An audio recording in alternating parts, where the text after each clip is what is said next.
ನಮಸ್ಕಾರ ಸ್ನೇಹಿತರೆ, ನಾನು ನಿಮ್ಮ ಪ್ರೀತಿ ಇಮ್ತಿಯಾಜ್ ಕರಾಟೆ ಕೋಚ್ ಡಿವಿಜಿ. ವಿಷಯ ಏನಂದ್ರೆ, ಇವತ್ತಿಂದು CCTV ಕ್ಯಾಮ್ರಾ ಫುಟೇಜ್ ಇದು. ನಮ್ಮ ಅಂಗಡಿ ಎದುರುಗಡೆಗೆ 5 ನಿಮಿಷದಲ್ಲಿ ಒಂದು ಜೀವ ಉಳಿತು. ಯಾಕೆ ಉಳಿತು? ಆ CCTV ಕ್ಯಾಮ್ರಾ ಫುಟೇಜ್ನ ನೋಡ್ರಿ. ನಮ್ಮ ಅಂಗಡಿ ಎದುರಿಗೆ ಒಂದು ವ್ಯಾನ್ ನಿಂತಿದೆ. ಅವರು ಕೆಲ್ಸಕ್ಕಂತ ಬಂದಿದ್ರು.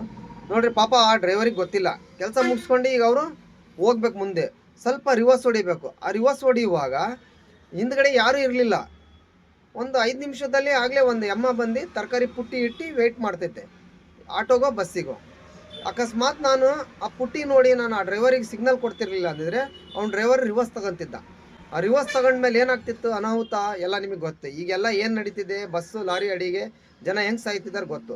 ಹಾಗಾಗಿ ಹೇಳೋದು, ದಯವಿಟ್ಟು ನೀವು ಯಾವುದೇ ವಾಹನಗಳು ನಿಂತ್ಕೊಂಡಾಗ ದಯವಿಟ್ಟು ಆ ವಾಹನಗಳ ಹಿಂದ್ಗಡೆ ಮಾತ್ರ ಬಂದು ನಿಂತ್ಕೊಂಬೇಡ್ರಿ. ಹುಷಾರಾಗಿರಿ, ಸೇಫ್ ಆಗಿರಿ. Thank you.